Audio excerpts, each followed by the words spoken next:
चांदन, जीव झाला चकवाच आभाळा संग मातीचं नांदन,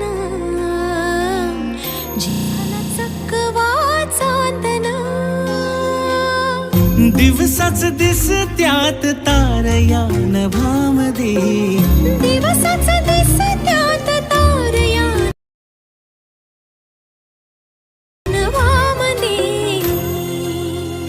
हो जगन हे न्यार झालं जी.